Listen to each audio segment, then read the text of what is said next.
দর্শক স্বাগত জানাই মোহনা টেলিভিশনের রাজনীতি বিষয়ক টক শো ভিন্ন মাত্রায়। জুলাইয়ের আকাঙ্ক্ষার বাংলাদেশ এখনো বাস্তবায়ন হয়নি বলে মন্তব্য করেছেন অভ্যুত্থানের অন্যতম নেতা এনসিপির আহ্বায়ক নাহিদ ইসলাম, এবং জামাতে ইসলামও ক্ষোভ প্রকাশ করেছেন যে জুলাই কেন্দ্র করে সরকারি তেমন কোনো কর্মসূচি না থাকায় সব মিলিয়ে প্রশ্ন তৈরি হয়েছে যে জুলাইয়ের আকাঙ্ক্ষা আসলে কত দূর। এসব বিষয় এবং সমসাময়িক রাজনৈতিক অন্যান্য বিষয় নিয়ে আলোচনা করব আজ।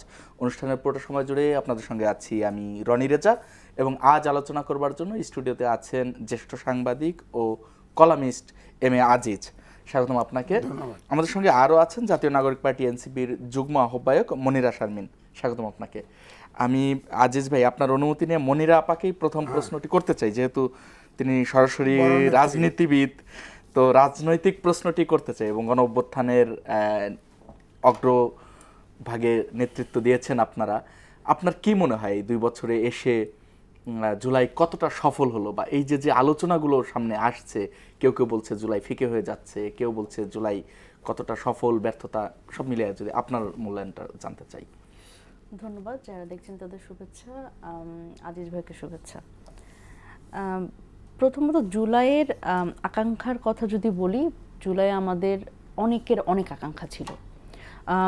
এটা যদি আপনি মনে করেন যে যে দল কোনো রাজনৈতিক দলের তার এক ধরনের আকাঙ্ক্ষা ছিল, যে রাজনৈতিক দলের না তার এক ধরনের আকাঙ্ক্ষা ছিল, একেবারে গণমানুষ এর পক্ষ থেকে যারা আসলে আন্দোলনে একেবারে সাধারণভাবে যুক্ত হয়েছিলেন তাদের এক ধরনের আকাঙ্ক্ষা ছিল।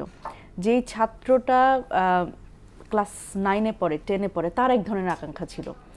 এবং এই জায়গাতে যেটা একেবারে আমি যদি বলি একটা মানে কমন আকাঙ্ক্ষা যেটা ছিল, সেটা হচ্ছে যে আমাদের উপরে যেই ধরনের একটা সরকার যেই ধরনের নিপীড়ন করছে, যেইভাবে করে আসলে এই সাধারণ মানুষের উপর নিপীড়ন করছে, এই ধরনের আমরা মানে পরিস্থিতি আর দেখতে চাই না। এটার একটা শেষ হওয়া দরকার।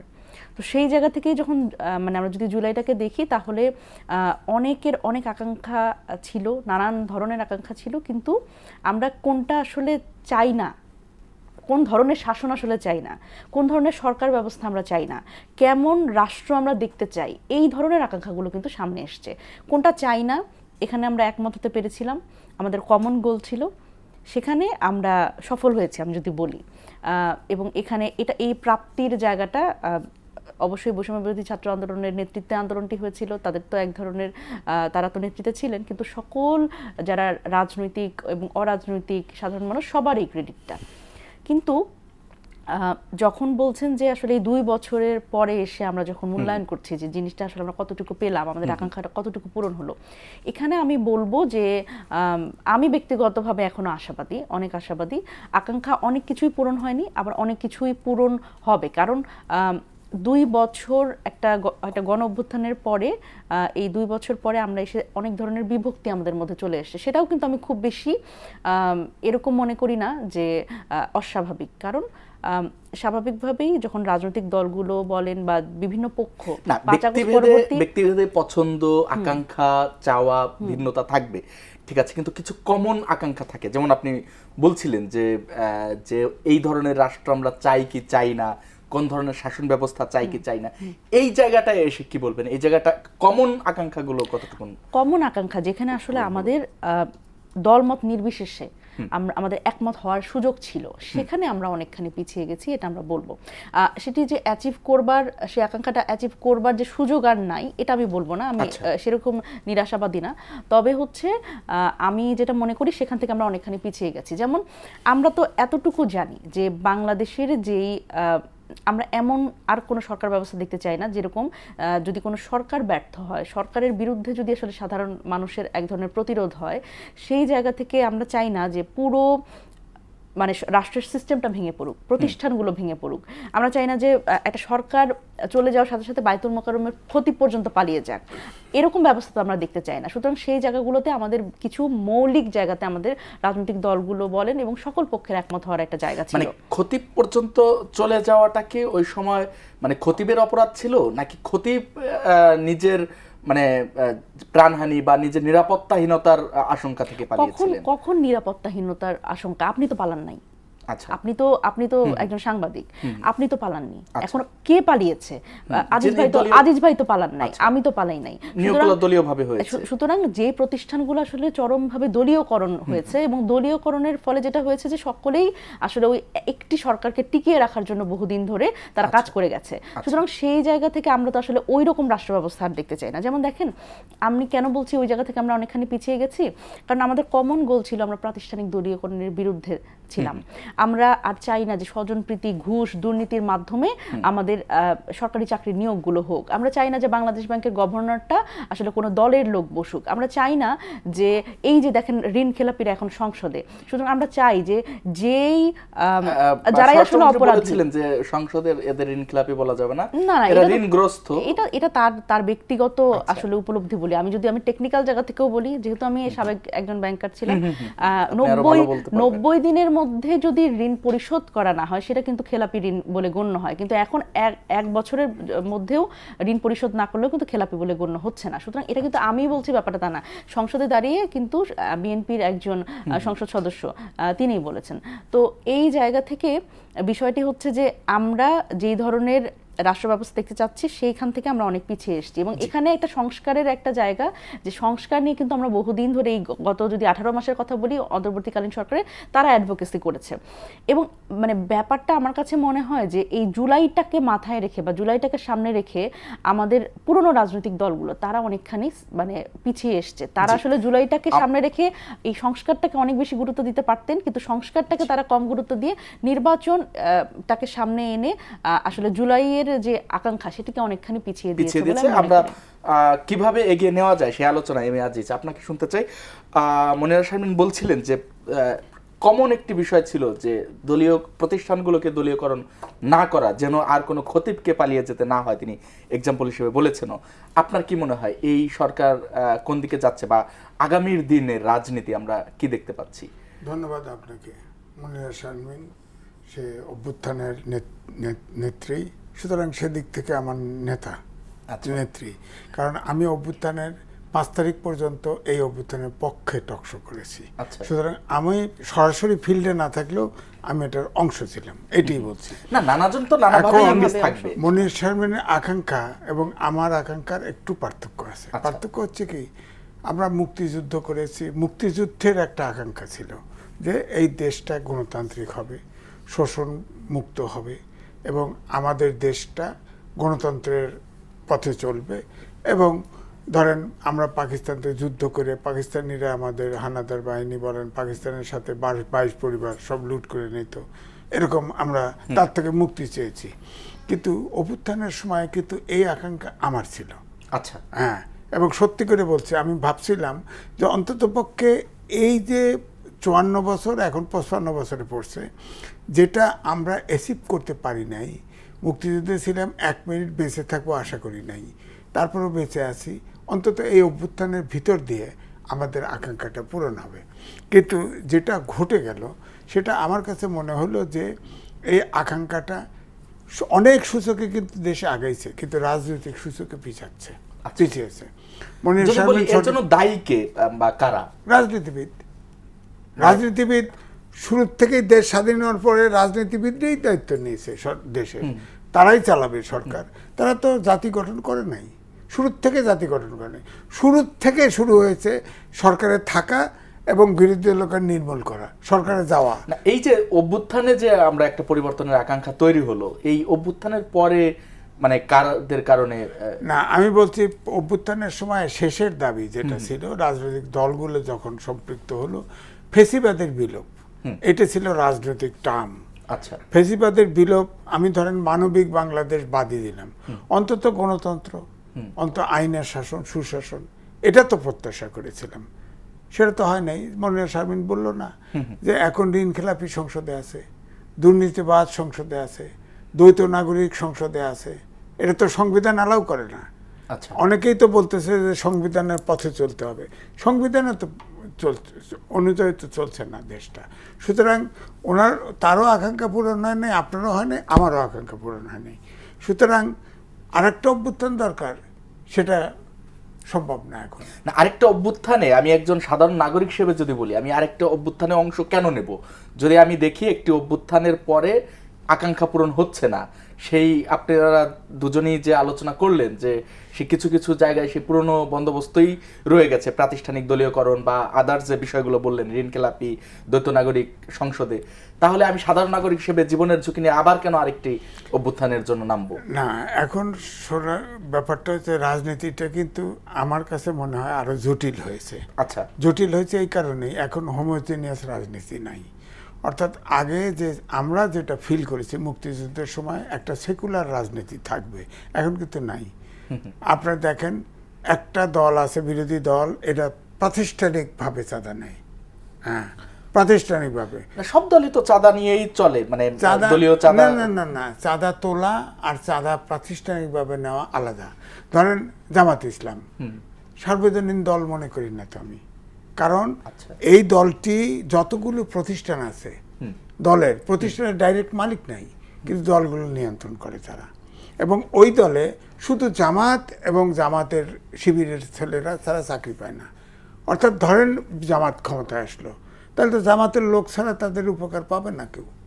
অর্থাৎ আমি এই জন্যই বলছি, আমার যে প্রতিষ্ঠানে চাকরি করে প্রত্যেকটা প্রতিষ্ঠানে কি নাম আছে সব, এই নামে কিন্তু ওই প্রতিষ্ঠানে যারা চাকরি করে তারা চাঁদা দেয়। আচ্ছা, সেই চাঁদার উপরে ভিত্তি করে জামাত চলে, এটাও ঠিক। এটা যদি তাদের দলীয় সিস্টেম হয়ে থাকে এবং যে প্রতিষ্ঠানগুলো তাদের দলীয় রয়েছে বা দলীয় ব্যক্তি রয়েছে, তারা যদি স্বেচ্ছায় দল পরিচালনা করবার জন্য দিয়ে থাকে, তাহলে অসুবিধাটা না, প্রতিষ্ঠানই যদি করে তাহলে এনজিও করুক, রাজনীতি করার দরকার নেই তো। রাজনীতি করবে কেন? আগে তো ছিল জামাত ইসলাম ভারত, জামাত তাহলে একটা ইসলাম রাজনৈতিক দল চলবে কিভাবে? একটা রাজনৈতিক দল চলতে তো চলবে, কর্মীরা চাঁদা দিবে। হ্যাঁ, একটা সংগঠন খুলবেন, সেখানে তার চাকরির অংশ থেকে টাকা নেবেন কেন আপনি? বায়তুল মাল থাকবে, একটা বায়তুল মাল থেকে আপনি টাকা লয়ে যাবেন, এটা তো হতে পারে না। আচ্ছা, আমার কথা হলো কর্মীদের কাছে চাঁদা নেন। অন্য দল তো রাস্তাঘাট থেকে চাঁদা দিচ্ছে, আর সে প্রতিষ্ঠান থেকে চাঁদা নিচ্ছে। প্রতিষ্ঠানগুলো তাদের কর্মীরই, কিন্তু বাইরের প্রতিষ্ঠানে কি তারা চাঁদাবাজি করে? যেমন আপনার আমার প্রতিষ্ঠানের কাছে, আপনি জামাতের সদস্য নই, আমাদের প্রতিষ্ঠানে তো চাঁদাবাজি করতে আসে না আমার জানা মতে। চাঁদাবাজি করতে আসে না, তারা অন্য কিছু করে। মক্তব, মাদ্রাসা সব জায়গায় দেখেন ধর্ষণ করতেছে, বলাৎকার করতেছে, ফ্রি স্টাইল। সেটা অন্য আলোচনা, অন্য আলোচনায় এটা তো রাজনীতির অংশ। এখন আপনি ধর্ষণ বা পরকীয়াকে অপরাধ মনে করবেন না। আমি তো জামাতকে শুনতে, আমার কাছে ভিডিও আছে যে ওটা নাকি শাস্তি দেওয়া, 12 রাকাত নামাজ পড়লে ও গুনাহ মাফ হয়ে যায়। এই যদি তথ্য হয় সেটা আমি মানব। আপনি খেয়াল করে দেখেন, প্রধানমন্ত্রী ছিল বেগম খালেদা জিয়া, একটা বিশেষ করে নারীদের উপরে অ্যাসিড থ্রোয়িং, এটা একটা মহামারী আকার ধারণ করেছিল। উনি আইন করলেন, ব্যাপকভাবে সফল হয়েছেন। আইন করলো, মৃত্যুদণ্ড হলো, প্রকাশ হলো, আইন এক্সিকিউট করলো, এখন নাই। জি, আপনি বলেন দুর্নীতির জন্য আইন হয় না কেন? বলেন আপনি, এই যে চাঁদাবাজির জন্য আইন হয় না কেন? এটা ক্যাপিটাল পানিশমেন্ট করেন দেন। এই বাংলাদেশে এই প্রথম সংসদে বিরোধী দল আছে, সংসদে এনসিপির প্রতিনিধিও আছে, সংসদে সরকারি দলও আছে। অর্থ বিল উইদাউট এনি সংস্কার, অনেক অ্যামেন্ডমেন্ট পাস হয়েছে, এই বাংলাদেশের নজির নাই। পৃথিবীতে নজির আছে যদি ভালো হয়ে থাকে তাহলে তো সবাই, না তাহলে তো ভালো হয়েছে, তাহলে তো এই জন্য বলতে সব দল অভ্যুত্থানের শক্তি একই আছে। আচ্ছা, জি, তাহলে তো এক থাকলেই তো ভালো, আমরা মানে বিরোধ চাই না। ধন্যবাদ। না, বিরোধ আমি চাই না, আচ্ছা, কিন্তু ঘটনার সমালোচনা তো চাই। আচ্ছা, রাস্তায় কথা থাকে, যৌক্তিক সমালোচনা আমরা চাই। আপনার পার্লামেন্ট আছে, যার সমালোচনা থাকে পার্লামেন্টে করেন, গণতন্ত্র তাই বলে। আপনি রাস্তায় সময় দিচ্ছেন 5 দিনের সরকার পথ খুঁজুক, এই করুক, আবার সংসদে আপনার অভিযোগ নেই, এটা তো হয় না। না, সংসদে যদি অভিযোগ নাই থাকে, আমি মনিরা শারমিনের কাছে যেতে চাই, আপনাকে আবার শুনবো।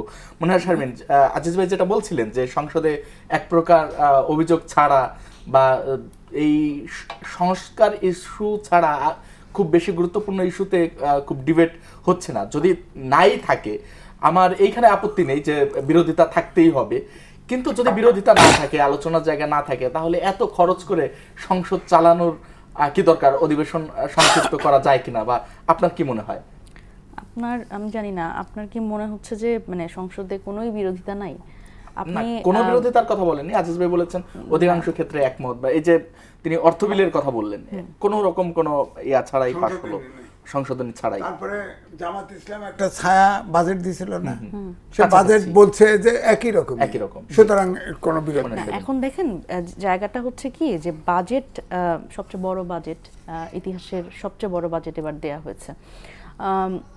মানে আসলে জায়গাটা কি বলেন তো, যে এখানে অনেকে ছাঁটাই প্রস্তাবে, অনেক কিছু ছাঁটাই প্রস্তাবে অনেকে এনেছেন, বিরোধী দল থেকেও এনেছেন, তবে মেইন চ্যালেঞ্জটা হচ্ছে বাস্তবায়নে। এই যে বারবার করেই ওনারা বলছেন, এটা কিন্তু সমালোচনা হয়েছে সংসদে যে রাজস্ব আদায়, এত পরিমাণ রাজস্ব আসলে আদায় করতে পারবে কিনা, যেটা আসলে স্বাভাবিক যে পরিমাণ এখন পর্যন্ত আমাদের যা উত্তোলন বা রাজস্ব খাতে সেখানে দ্বিগুণ পরিমাণ, তো সেটা আসলে কিভাবে আদায় করবে, এবং সামাজিক নিরাপত্তা কর্মসূচি যেগুলো আছে সেগুলোতে আসলে যেই ধরনের বাজেট রাখা হয়েছে সেটা আসলে সত্যিকার অর্থে যারা প্রকৃত সুবিধাভোগী সেখানে আসলে দিতে পারবে কিনা। এবং প্রত্যেকটা জায়গাতে আপনারা ইন্টেলেকচুয়াল জায়গা থেকে পলিটিক্স করেন কারণে এনসিপির অনেককেই পছন্দ করি। আপনি বলেন তো যে এই যে দুইটা এক্সাম্পল আপনি দিলেন বা যতটুকুন সমালোচনা হয়েছে, এটা কি মানে গঠনমূলক সমালোচনা? এটা তো মানে ওভারঅল একটা প্রশ্ন ছুড়ে দেয়া যে বাস্তবায়ন হবে কি না বা কতটুকুন হবে সংশয়, মানে এই জায়গাটা এইটা না হয়ে এটা হওয়া উচিত ছিল, এই জায়গাটা ঠিক হয়নি, এরকম কোন আলোচনা ছিল, গঠনমূলক আলোচনা ছিল না? দেখেন এখানে বিরোধী দল থেকে তো যথেষ্ট রকম আলোচনা, আমি দেখেন বিরোধী দল বলতে আমি তো পুরা মানে জামাত সহ সবার দায়িত্ব নিয়ে বলতে পারবো না, তবে আমি যেটা বলতে পারি যে অন্তত সংসদে যখন কথা বলে অন্তত এনসিপির যে 6 জন নেতা তাদের কথা তো শোনা যায়, এবং তারা বিভিন্ন সময় বিভিন্ন বিষয় নিয়ে কিন্তু আলাপ করেছে। এখন তবে আমার কাছে মনে হয়, আমি ব্যক্তিগত জায়গা থেকে যদি বলি, আমার কাছে মনে হয় যে জামায়াতের অনেক ক্ষেত্রে আমি দেখেছি তারা একমত পোষণ করছেন এবং দাঁড়িয়েই একমত পোষণ করছেন, এবং অনেক ক্ষেত্রে দেখা গেছে সরকারি দলকেই দায়িত্ব দিয়ে দিচ্ছেন, তার বিরোধী দলের দায়িত্ব সরকারকেই দিয়ে দিচ্ছেন। সেটাই বলছিলেন। তো সেই জায়গা থেকে আমার কাছে মনে হয় যে বিরোধী দল, এবং আমি বিভিন্ন জায়গায় কিন্তু এই কথাগুলো বলছি যে বিরোধী দল আসলে বিরোধী দলের মতো হতে হবে। এখন সবকিছুতে যদি একমত হয়ে যান, বা অনেক ক্ষেত্রে আমার কাছে মনে হয়েছে, আমি কিন্তু এটা ব্যক্তিগত অভিমত বলছি, অনেক ক্ষেত্রে মনে হয়েছে যে কোনো একটি বিষয়ের কোনো একটি কমিটির বিরোধিতা করা, সেই কমিটিতে আমাদের লোক কম কেন, এরকম আমার মনে হয়েছে। তো মানে কমিটিটার বিরোধিতা করা বলতে সেই প্রসেসের সাথে আমি একমত, আমি যাব না, এটা এক ধরনের ব্যাপার, কিন্তু কমিটিতে আমার লোক যদি বেশি দেন তাহলে আমি কমিটিতে যাব, তো এটা তো আরেক রকম। তো ওই জায়গা থেকে আমার কাছে মনে হয় যে বিরোধী দল আসলে যেই অবস্থানে আছে, এবং আমি বিশেষ করে বলতে চাই জামায়াতের যারা সংসদ সদস্য আছে তাদের আরেকটু তারা যদি ভোকাল হতেন, তাহলে আসলে মনে হয় যে এই জায়গাটা আরেকটু বিরোধী দলের জায়গা থেকে যৌক্তিক বিরোধিতার জায়গাটা হয়তো আমরা আরেকটু পেতাম। সেই জায়গা থেকে মানে বিরোধী দল হিসেবে আসলে যখন আমি দেখি, আমার কাছে আসলে ওই এনসিপির যারা তরুণ নেতারা তাদের কথাই আমি শুনি, এবং তাদের জায়গা থেকে তারা চেষ্টা করছেন যৌক্তিক সমালোচনা করার এবং প্রত্যেকটা বিষয়ে প্রশ্ন ওঠানোর। কিন্তু অসুবিধার জায়গা হচ্ছে, আপনি যখন দেখবেন যে কোনো বিল পাশের ক্ষেত্রে বা যে কোনো ছাঁটাই প্রস্তাবের ক্ষেত্রে, যে কোনো একটার ক্ষেত্রে যখন দেখবেন যে আসলে বিরোধী দল থেকে আসলে খুব বেশি সমালোচনা করে বা খুব বেশি কথা বলে লাভ হয় না, কারণ ওই কণ্ঠভোটে যখন 2/3 মেজরিটির বলে আসলে সেই জায়গাগুলো তো অ্যাড্রেসই হচ্ছে না। তো এটা একটা বিষয়, কিন্তু আমার মনে হয় যে সমালোচনা জারি রাখা অবশ্যই উচিত, এবং প্রত্যেকটা ক্ষেত্রেই আসলে আমরা চেষ্টা করছি এনসিপির পক্ষ থেকে যে মানে যৌক্তিক জায়গাটাতে আমরা অ্যাড্রেস করার এবং সমালোচনা করার। কিন্তু এখানে আরেকটা বিষয় হচ্ছে যে শুধুমাত্র আসলে এই সমালোচনা আমি করলাম, কিন্তু আমি যদি সংসদের একটা চিত্র দেখি, এবারে আমার কাছে মনে হয়েছে যে সেটা একটা জেস্চার হতে পারে বিএনপির।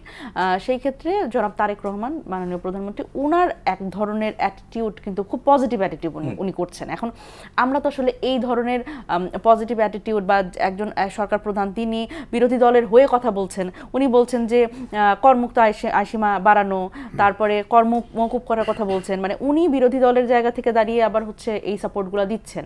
তো এরকম একটা সম্পর্ক কিন্তু আমরা কখনো দেখিনি। আমরা সবসময় যদি দেখি যে গত 15 বছর আমরা শুধু ওয়ার্কআউটের সংস্কৃতি দেখেছি, তো সেই জায়গা থেকে এই সংস্কৃতিটা নতুন, এবং এটা আমাদের ওয়েলকাম করা প্রয়োজন। দুই ভাবে দেখা যায় কিনা, প্রথমত হচ্ছে বিরোধী দলের যে কাজটি সেটি প্রধানমন্ত্রীর করে দিতে হচ্ছে, অনেক ক্ষেত্রে আমার কাছে মনে হয় যে প্রধানমন্ত্রী করে দিচ্ছেন বলেই তাদের কোনো কাজ থাকছে না।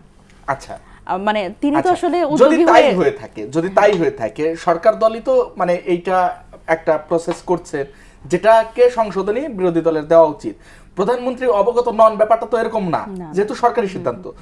তো সেই সিদ্ধান্তটা তাহলে তো প্রধানমন্ত্রী কারেকশন করে আগে থেকেই করতে পারেন। এবং আমার প্রশ্নের জায়গা ওইটা ছিল যে প্রতি মিনিটে যেখানে অনেক টাকা খরচ হয় সংসদ চলতে, তো সেই জায়গাটা আমাদের এখন কৃচ্ছতা সাধনের সময়ও চলছে। না দেখেন, সংসদে কিন্তু অনেক বিষয় নিয়ে কিন্তু আলোচনা হচ্ছে, যেমন যেই বিষয়গুলো নিয়ে কিন্তু আমরা বাইরে থেকেও বলার চেষ্টা করছি, যেগুলো আমাদের যারা প্রতিনিধি আছেন, আমাদের এমপিরা আছেন, তারা কিন্তু সংসদে বলার চেষ্টা করছেন। আপনি দেখেন এই জায়গা থেকে কিন্তু আমি এনসিপির দায়িত্ব নিতে পারি, আমি অন্য কোনো দলের দায়িত্ব নিতে পারি না। দেখেন, আপনার কি মনে হয় না যে এই যে দ্বিতীয় রাজধানী হিসেবে খ্যাত আর কি, যে শিবগঞ্জ উপজেলাতে সব মানে মাননীয় প্রতিমন্ত্রী, ওনাকে যদি আমি শাহজাদা বলি, ভাল লাগে, ওনার নামটার সাথে যায়, শাহজাদা শাহে আলম। তো উনি যখন আসলে নিজে একজন প্রতিমন্ত্রী হয়ে উনি সব বরাদ্দ ওনার উপজেলা নিয়ে যাচ্ছে, এবং খুবই অদ্ভুতভাবে প্রধানমন্ত্রী আমাদের জনাব তারেক রহমান তার উপজেলার থেকেও আমরা দেখেছি যে 5 গুণ বেশি, 5 গুণ 6 গুণ বেশি তার উপজেলায়। তো এবং তার উপজেলার আপনি দেখবেন যে ইউনিয়নের নাম তার পারিবারিকভাবে উনি সেট করছেন। তো পরবর্তীতে এই দেখেন পরবর্তীটা কখন দেখেন, পরবর্তীটা হচ্ছে আমরা সংসদের বাইরে আমরা সমালোচনা করেছি, আমরা নানানভাবে সংসদের ভিতরে এই বিষয় নিয়ে প্রশ্ন উঠেছে, প্রশ্ন করেছে আমাদের যারা এমপিরা আছেন। তো এই জায়গাটা তো আসলে তাকে অ্যাড্রেস করতে হয়েছে পরবর্তীতে। এবং আপনাকে আমি আরেকটা উদাহরণ দিই, সেটা হচ্ছে যে আপনি দেখবেন যে এই ব্যাংকিং রেজুলেশন আইন 18 ক, এটা নিয়ে কিন্তু আমরা প্রচুর পরিমাণ সমালোচনা করেছি। আমি যদি বলি আপনাদের টকশোগুলোতে এসে করেছি, বিভিন্ন জায়গায় আমরা বলবার চেষ্টা করেছি, আমাদের এমপিরা কিন্তু তারা এই ব্যাংকিং রেজুলেশন আইন নিয়ে কিন্তু সংসদে কথা বলেছে। সুতরাং একেবারেই যে আপনি সমালোচনার মুখে যে সরকারকে পরিবর্তন করতে হচ্ছে না, একেবারে বলছি না, আবার এটাকে আপনি পর্যাপ্ত হিসেবে দেখবেন কিনা খুঁজে খুঁজে। আমার কাছে মনে হয় কি যে 4 মাসের একটা সরকার, তো আমরা মানে দ্বিতীয় অধিবেশন এখন চলছে, আমার মনে হয় যে সামনে এই আলোচনাগুলো আরো আসবে অনেক বেশি। ধন্যবাদ আপনাকে। এম এ আজিজ, জামাত নিষিদ্ধের প্রশ্নে বিএনপির এক মন্ত্রী মির্জা ফখরুল ইসলাম আলমগীর, তিনি মহাসচিবও, তিনি বলেছিলেন এই প্রসঙ্গে, জামাতের পক্ষ থেকে গোলাম পরোয়ার সাহেব বলেছেন যে ক্ষমা চাওয়া উচিত বিএনপির, মানে যুক্তি দেখিয়েছেন যে বিএনপি যুদ্ধাপরাধীদের এমপি মন্ত্রী বানিয়েছে। তাহলে মানে তার এই যুক্তিটা পক্ষে বিপক্ষে আপনার কি মনে হয়, কতটা যৌক্তিক মনে হয়? আলমগীর ভাই খুব প্রবীণ নেতা, তিনি যে জামাতের সেক্রেটারি যেটা বলতে চেয়েছেন, আমি খোলসা করেই বলি, ওনার বাবা কিন্তু মুসলিম লীগ করতেন। আচ্ছা। এবং স্বাধীনতা যুদ্ধে মুসলিম লীগ ছিল সবচেয়ে বড়, জামাত ইসলাম সেকেন্ড, তারপরে নেজামে ইসলাম, হ্যাঁ, তারপরে মুসলিম লীগ খয়রুদ্দিন একটা ছিল। 4টে দল বিরোধী থাকে, বিশেষ করে 3টে দল এখন আলোচনায় আসে। তো ওইটা বলতে চাইছে, কিন্তু আমার বক্তব্যটা ভিন্ন। গণহত্যাকারীর কোনো মাপ হতে পারে না, আচ্ছা, মাপ চেয়ে মুক্তি হতে পারে না। 5ই আগস্টের যে অভ্যুত্থান হয়েছে সে তো গণহত্যা হয়েছে, স্নাইপার গুলি করে মারছে। ওই সময় আমি দেখছি মেয়েরা সামনে বেশি ছিল, বেশিরভাগ মেয়ে ছিল, আপনি গুলি করে নির্দয়ভাবে হত্যা করছেন, এটা কি মাপ করে দিবেন? এখন যদি ধরেন কথার কথায় আওয়ামী লীগ যদি কয় যা হত্যা হয়েছে এই জন্য মাপ চাই, হলো, তাহলে তার বিচার হচ্ছে কেন? গণহত্যার বিচার হতে পারে না। আচ্ছা, গণহত্যার আমার বক্তব্য হচ্ছে, ইসলামও বলে আপনার পরিবারকে কাউকে হত্যা করলে আপনাকে যতক্ষণ মাপ না করবেন ততক্ষণ মাপ হবে না। হ্যাঁ, সুতরাং গণহত্যার মাপ হতে পারে না। হ্যাঁ, এটা একটা রাজনীতিতে একটা আছে, যেমন ধরেন সাউথ আফ্রিকার ম্যান্ডেলা, তিনি হোয়াইটের সাথে সারা জীবন আন্দোলন করেছেন ব্ল্যাকের দাবি আদায়ের জন্য। তিনি যখন 20 বছর জেল খেটে আপনার দ্বীপের ভিতরে তাকে রাখছে, সেখানে খেতে দিত। আপনি জানেন, আমি গল্প শুনছি, যে লেখা শুনছি যে ওখানে একজন কর্মী ছিল তাকে দেখভাল করার, সেখানে পানি চেত, সে পেশাব করে দিত।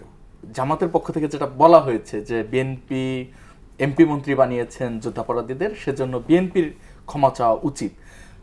আপনার কি মনে হয়, আপনারা তো এখন জোটে আছেন মানে জামাতের সঙ্গে, তো পরবর্তীতে আপনাদেরও এরকম প্রশ্নের সম্মুখীন হতেও মানে প্রস্তুতি আছে কিনা, যে আপনারাও তো এক সময় যুদ্ধাপরাধীদের সঙ্গে ছিলেন, অর্থাৎ আপনারাও এই বিষয়ে আর কথা বলতে পারবেন না?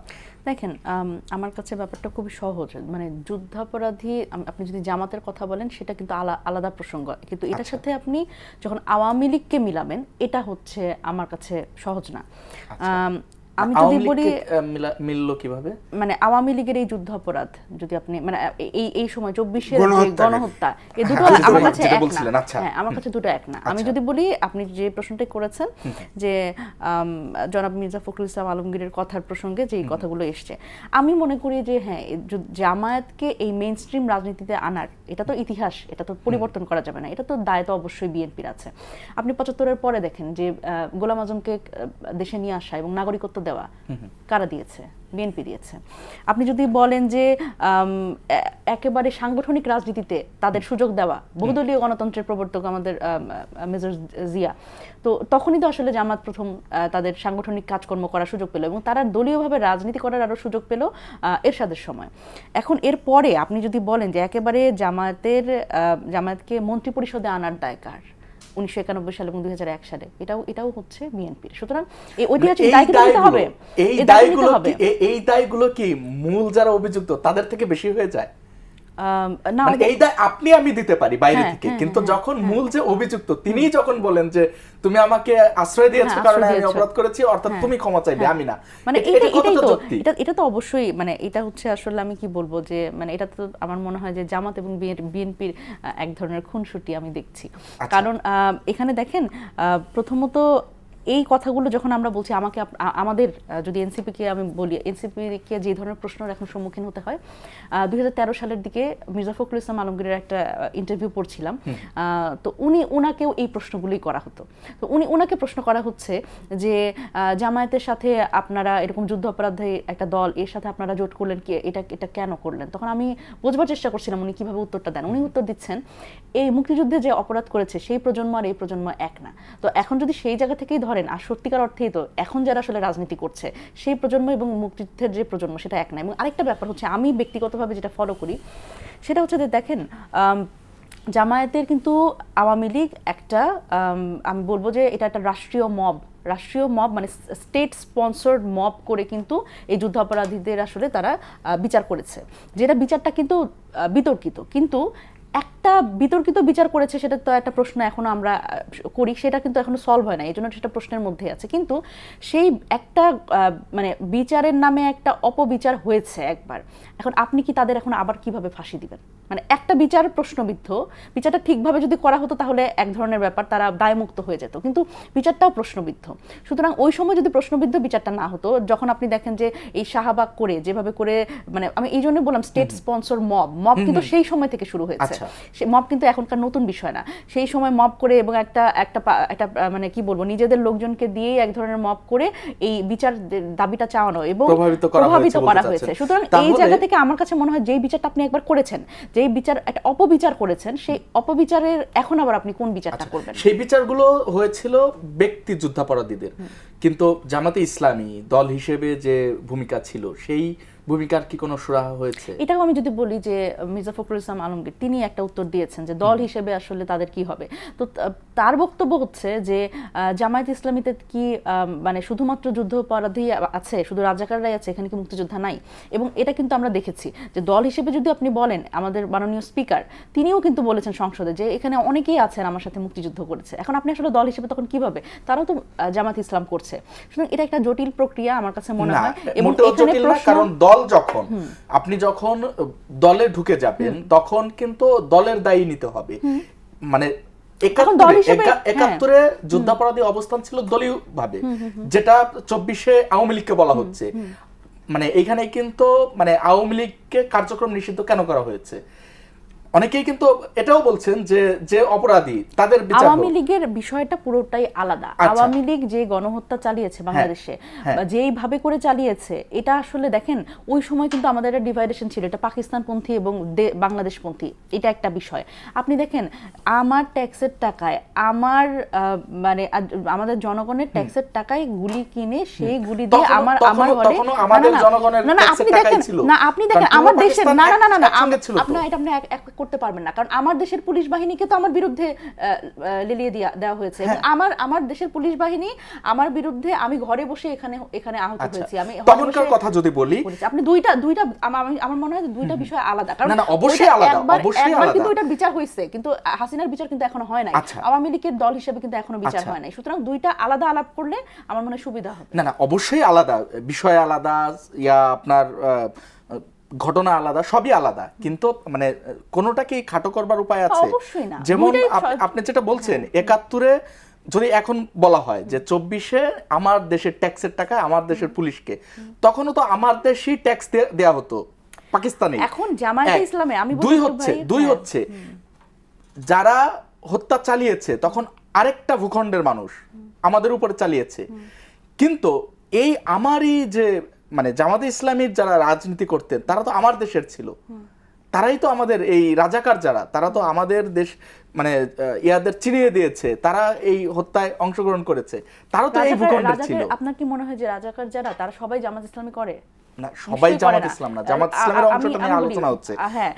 আজিজ ভাই তো বললেন আরো নানা ইস্যু ছিল, মুসলিম লীগ ছিল, অনেকেই ছিল। এখন বিষয়টা হচ্ছে যে মানে আমাদের এখন তর্কের জায়গাটা হচ্ছে যে মানে জামায়াত দল হিসেবে তার সেই সময়কার অবস্থান সেটি আসলে ভুল মনে করে কিনা এবং সেটা যে জাতির কাছে স্পষ্ট করবে, এই জায়গাটা তারা করতে পারে। কিন্তু আমি এই জায়গাটা আপনি একমত কিনা? অবশ্যই একমত। আচ্ছা, যদি হন তাহলে আমার যে মূল প্রশ্ন ছিল সেটি হচ্ছে আপনারা এখন যে জোটগতভাবে আছেন, পরবর্তীতে মানে একটা হচ্ছে আপনারা কখনো এটা নিয়ে প্রশ্নই তুলবেন না, এই একটা ব্যাপার সমাধান হয়ে গেল। আর যদি কখনো প্রশ্ন তুলেন আপনাদেরও পাল্টা প্রশ্নের মুখোমুখি হতে প্রস্তুতি আছে কিনা? যে দেখেন রাজনৈতিক মানে আমার কথা হচ্ছে জামাত তো নিষিদ্ধ না, নিষিদ্ধ দল জামাত নিষিদ্ধ না। জামাতের যদি ওই ধরনের আপনারা বিচারের মাধ্যমে যদি ওইরকম কোনো জায়গাতে আমরা পৌঁছাই যে জামাত একটা নিষিদ্ধ দল হিসেবে তাকে আমরা নিষিদ্ধ করব বা কার্যক্রম আমরা নিষিদ্ধ করব, তার রাজনীতি করার কোনো অধিকার নাই, সেটাও না।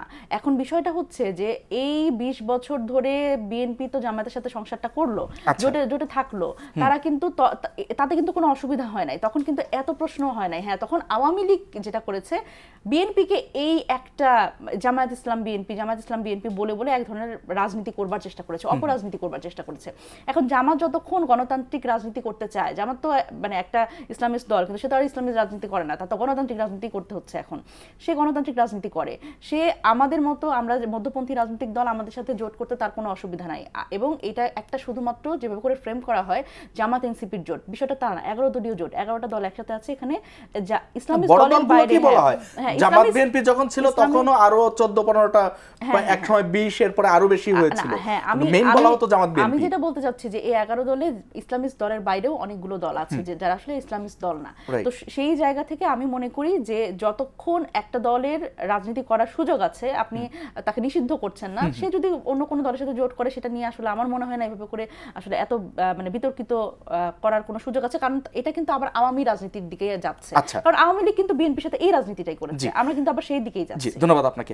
এম এ আজিজ মনিরা শারমিন বলছিলেন যে জামাতের এই যে এই প্রসঙ্গ নিয়ে কথা বলা আসলে আওয়ামী রাজনীতি হচ্ছে কিনা, বা ঘুরে ফিরে পুরনো বিষয়ই কেন মানে সামনে আসতে হয়, আমরা সামনে যাচ্ছি না। এখানে ধরেন মনিরা শারমিন একালের নেত্রী, আর আমি ওই কালের লোক, আমার সাথে চিন্তার এই গাল মিলেই আর কি এই ফারাক একবারে। তিনি বলছেন যে ওইটা তুলনা করা এটার সাথে যাবে না, কারণ ওটা ছিল ভয়ঙ্কর অবস্থা।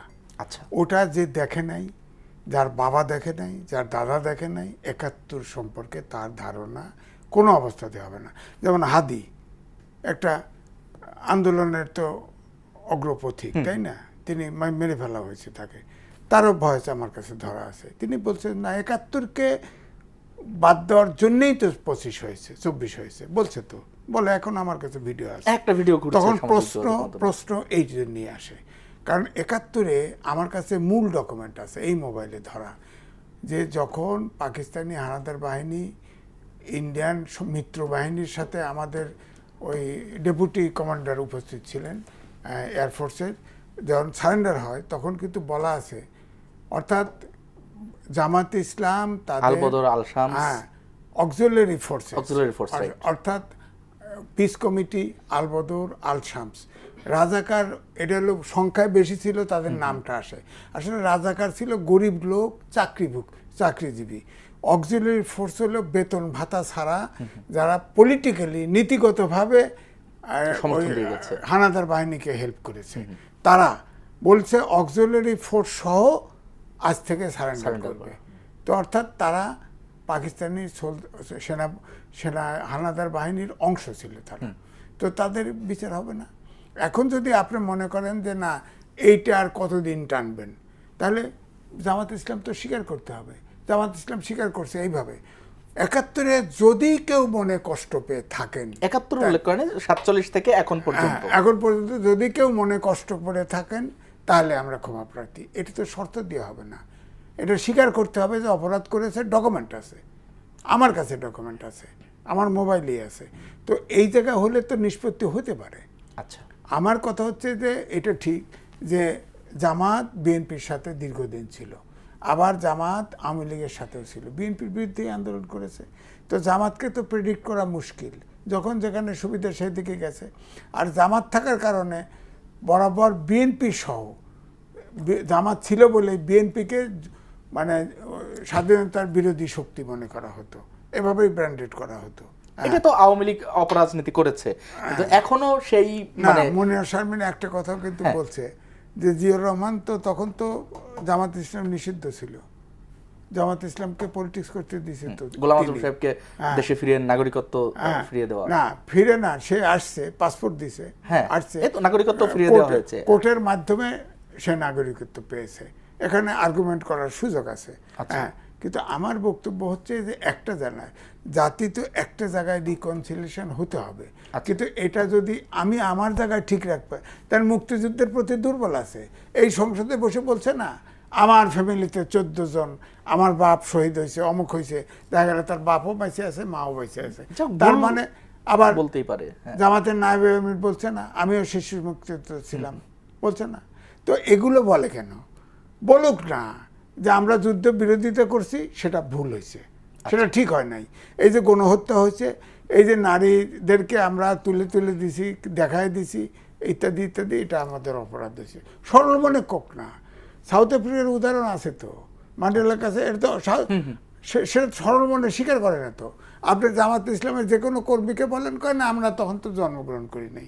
না, জামাত কিন্তু আমরা শেষ সময় চলে আসছি, জামাত কিন্তু একটা কথা বলেন যে তারা ওই সময় বুঝতে পেরেছিল যে এটি ভারতীয় একটি ষড়যন্ত্র, ভারতীয় আধিপত্যের মধ্যে আমরা ঢুকতে যাচ্ছি, সেটার বিরোধিতা করেছিল জামাত ইসলাম, এটা কিন্তু বলে। না, অর্থাৎ তাদের ওই সময়কার অবস্থানকে তারা এখনো ভুল মনে করে না। না, সঠিক মনে করে না, কারণ এটা হচ্ছে কি, ধরেন এখন দেখাই যায়, আগেও আমি বলেছি যে ভারত চেয়েছে পাকিস্তান 2 ভাগ হোক, কারণ জিন্না যে ভাগটা করছে আমরা পড়ছি না, বাংলা, বিহার, উড়িষ্যার নবাব, ভাই, শেষ করতে হবে। সিরাজউদ্দৌলা। হ্যাঁ। তো আমাদের তো ভাগটা আমরা ঠিক মতো পাইনি, জি। আমাদের অংশ ছোট। জি তারা মনে করছে, জামাত বলে ভারত চাইছে যে 2 খণ্ড জি, হোক। যার কারণে ভারত ভারসাম্য। জামাত কিন্তু কিন্তু- এখন ওই সময়কার অবস্থানের জন্য নিজেদেরকে অবস্থান ভুল মনে করে না। সেটা জি। স্বীকার জি, বলুক ধন্যবাদ আপনাকে। যে আমি এটা মনে করি শেষ না। করছি আজকে। ধন্যবাদ এমএ আজিজ, ধন্যবাদ মনিরা শারমিন। দর্শক, ধন্যবাদ জানাই আপনাদেরও এতক্ষণ সঙ্গে থাকবার জন্য। আজকের মতো বিদায় নিচ্ছি। আগামীকাল দেখা হবে একই সময়ে, নতুন কোনো অতিথি নিয়ে আলোচনা হবে, নতুন কোনো বিষয়ে। সঙ্গে থাকুন।